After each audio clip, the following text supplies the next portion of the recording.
I found a simple strategy that helped me to get out of debt once and for all.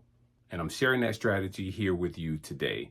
What's going on, everybody? I'm your host, King Prime. I can be found at iamkingprime.com. I appreciate you tuning in here to the Modern Kings podcast, where our mission is to help you to look good, to help you to make money, and to help you to stay fit. Today, I'm going to be talking about getting debt free. The place that you want to be, the place that is painful for you to think about, or maybe even to discuss. We're going to be diving into practical steps and strategies that can help you embark on your debt-free journey. Whether you're drowning in student loan debts, consumer debt, credit cards, or personal loans, I'm going to be telling you what I did in order to get out of that situation and to become debt-free. All of these steps are very, very practical. I'm going to show you how to gain or regain control over your financial freedom and start living a debt-free life. Before we dive deep into those things, I'm going to share with you a bit of my personal story. I do not want you to feel sorry for me as I share this. Everything that I did to put myself in this situation was really my choice. And it was also my choice to get out of it. This is important to me because I've been on both sides of this. I've been poor as a child and I've been poor as an adult. I'm talking about opening the refrigerator and seeing nothing but baking soda and maybe a stick of butter. And as an adult, I've been in church. You go to church on Sunday. You go well into the afternoon, if not early evening, and church goes super long, especially in the black church. So it goes really, really long. And by the time that you get out, you just want to go get something to eat. So you find yourself going out to eat, going out to eat, going out to eat. While it in your budget knows that you can't go out and you shouldn't go out, but the fact that you're hungry and you want instant gratification and everyone else from church is going out to eat makes you want to go and join in. And that's one of the many things that I would do. This was painful for me. So here I am, I'm on both sides of it. I have the desire and the goal to get out of debt. And then I have this desire over here to keep living in a comfortable space. I want to keep doing everything that I'm doing, but I know that my vision to get out of debt is stronger. I also know long term that staying in debt and being in that place is not going to be good for me in the long run. So instead of consistently watching me have more month than money, I decided to do something about it. And what prompted me to do something about it was a copy of a book called The Total Money Makeover by Dave Ramsey. I found this book in the trash at church. So I began to read this book. I began to consume the content. Then I started to research this guy named Dave Ramsey. Then I would start to listen to him on the radio. That's right, not the podcast, not YouTube, none of that. The radio. So I would hear these people yell out their debt-free scream as he would count down, and they would drive from all over the country just to celebrate this. And that motivated me. I was inspired. Plus, there were people sharing their stories that were similar to mine, some better than mine, some worse than mine. But as I began to listen to these people and to understand and identify, what I said to myself is, hey, this is my tribe. These are my people, and I'm going to be one of those people to do my debt-free scream. So I started to think about my side hustles. Like, what can I do to make more money to throw at this debt? What are those things that I'm good at that people will actually pay me for and that I know I'm good? There's websites, there's graphic design, there's coding, and I even got into network marketing. A lot of you call those the pyramid scheme and the get rich quick scheme. We used to say, how's getting rich slow working for you? For the time that I was connected in that business, it did great and I did great. So those are just a few things that I did to help to bring in more money. But I realized early on in that process of trying to get out of debt and making my budget that this was going to suck for a long time. And that I definitely had to delay gratification in multiple areas. But I decided that this is something that I must do. It was not an option to stay in debt. And I wanted to be debt-free for so many reasons. I just knew that there had to be more to life. There has to be more to life than working and paying bills. That is not a life. And I felt the pain. I felt the struggle of that. I witnessed a lot of poor people around me, a lot of broke people around me, again, in childhood and adult. And all I know is the best way that I can help them is to not be one of them. So that in itself inspired me. I wanted that change to be forever, not just out of debt, in debt, out of debt, back in debt. I wanted that to be forever because I do not want to be poor. I do not want to set my family up to repeat that cycle. And if I can be honest, I'm still a little afraid of that. One of my fears is being broke. I do not want it. I will not accept it. That is one of the reasons why I am so big on financial literacy and getting a financial education. I want to change my family tree forever. Because debt robs you of everything positive.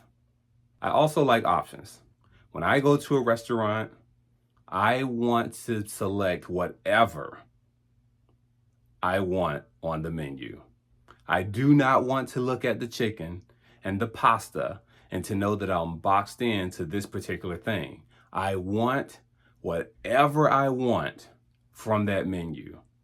Options is one of my favorite words. And to me, it is worth getting out of debt to be able to have the options that I desire. When I fly, I don't want to be in the back of the plane. I want to be in the front. Wherever I choose to sit, that's where I want to be. I don't want to be in the back or flying Spirit just because all I have is $100 to put towards this flight. Now, for some people, they just want the choice to be able to go somewhere and to fly, and that is admirable in itself. My desire tends to go a little bit higher as I progress, right? And why? Because I have a choice. Now, for you to get out of debt, I'm not going to lie, this is going to be hard. Probably one of the hardest things that you've done in your life, depending on how much debt you're in. You might just feel like giving up right now, but I'm going to let you know it's going to take grit, determination, and it's going to take a few people that are like-minded and supportive of what you're doing. So I mentioned earlier, I found ways to increase my income and opportunities by working extra gigs, anything from photography to graphics design to business card designs. I would design programs for weddings or funerals or churches. And I also made a big decision to miss out on a lot of things. This is the delay and gratification part that I'm talking about. I chose to not go out to dinner because everyone else from church was going. I chose to not go out to lunch when everybody at work was going to lunch. I chose to pack a peanut butter and jelly sandwich. I chose those poison, toxic ramen noodles. I resisted the urge to not buy certain things. I chose to not go on vacation, to not take my family on vacation. And this was only for a season. It was a duration that I made a decision, that I stuck with it, and that I knew that this had to happen.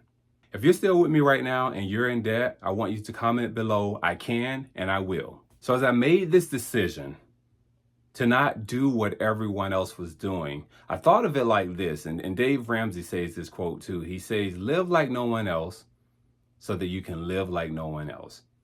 Right? No one else is eating peanut butter and jelly sandwiches and taking little cheap lunches to work and choosing to not go out with their friends and choosing to not have a good time on the weekend and choosing to not go on vacation when you're supposed to be going on summer vacation. People want their instant gratification, but you have to be different. You must be different, and you will be different. So I built an emergency fund, put $1,000 in the savings account. And when I talk about my savings account, I got serious about my savings account because my savings account was like everybody else's savings account, where you have a checking and a savings. And then when all of your checking goes out, you just move money from your savings over to your checking. And then it's just like a buffer, but it's like two checking accounts because you're not disciplined. Yeah, that's what I was doing. Then I made a monthly budget. I put all my bills out. I took all my credit card statements out. I looked at my bank statements and just made sure that I didn't miss anything. How much money am I actually spending? Then I used this tool called Mint. I could see everything on this beautiful pie chart, right? And it just showed me where all of my money was going.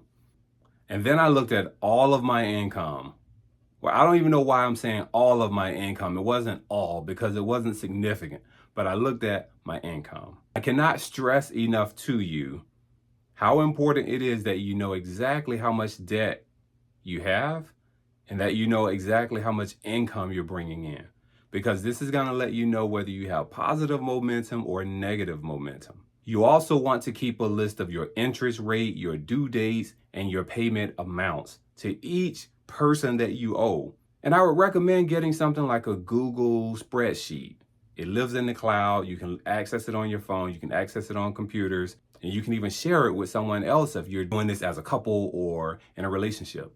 I looked at whatever I didn't need and got rid of it. I'm talking about cable subscriptions. I was an early cord cutter. So when it comes to subscriptions, dining out, entertainment, vacations, all of that was out the door. Even things that I had at home, just around the house. If I didn't need it, I sold it. And once I cut the cord over 15 years ago, I never looked back to cable or streaming services. My current subscriptions consist of Masterclass and a couple other educational subscriptions that really are an asset and they pour into my education. So with my budget, I begin assigning every dollar with a task, an action, a mission. You go here and take care of this while you go over here and take care of that. You have to tell your money what to do instead of wondering where it went.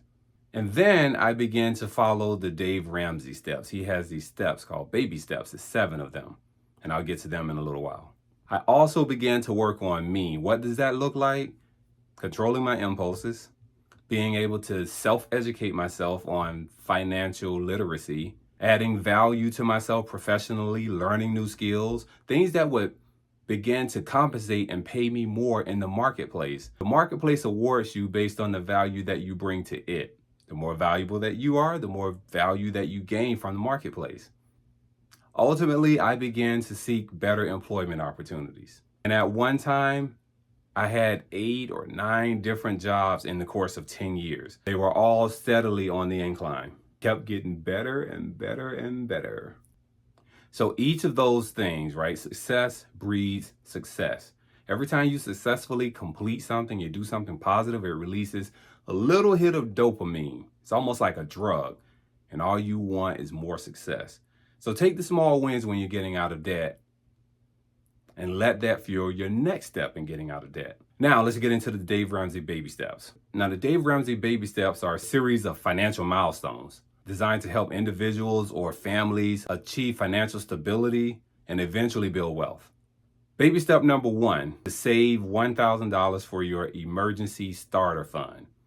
This is like if you have a flat tire or your stove just doesn't work anymore, or you got a cracked windshield or an unforeseen medical bill. Anything that could come up that could prevent you from getting into further debt. Baby step number 2, this is probably the hardest for most people. Pay off all your debt, except for the house. How you're going to do this is using a process called the debt snowball. This is where you list all of your debts, smallest to largest, and you focus on paying the smallest debt first while you're making the minimum payments on the other debts. Once the smallest debt is paid, then you roll that money over to the next debt. And that's why it's called the snowball effect. Baby step 3 is you want 3 to 6 months worth of living expenses. This is very hard for people, but it's easy to do when you don't have debt. And let's say you lose your job or something.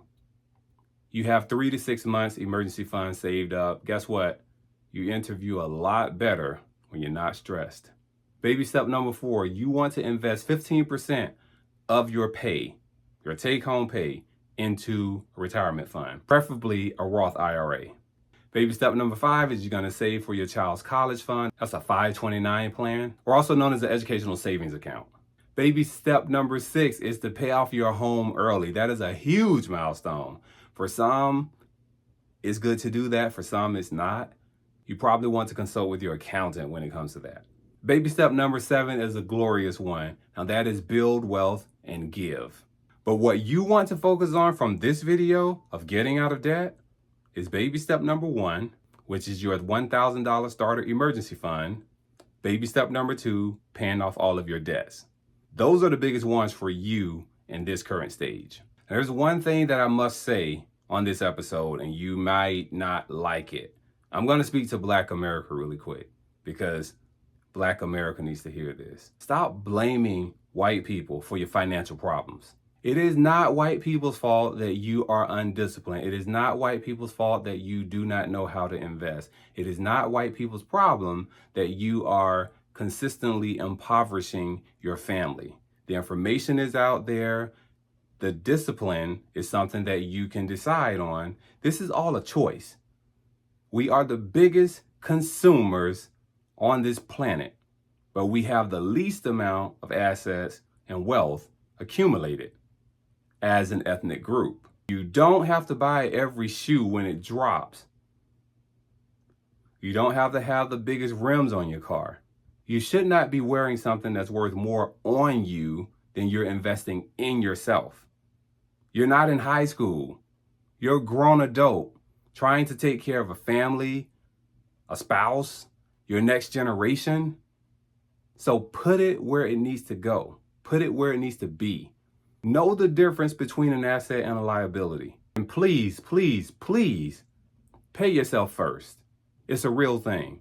You pay everybody else. You pay your bills. You pay your mortgage. You put your gas in your car, whatever else you have to do, but you fail to pay yourself.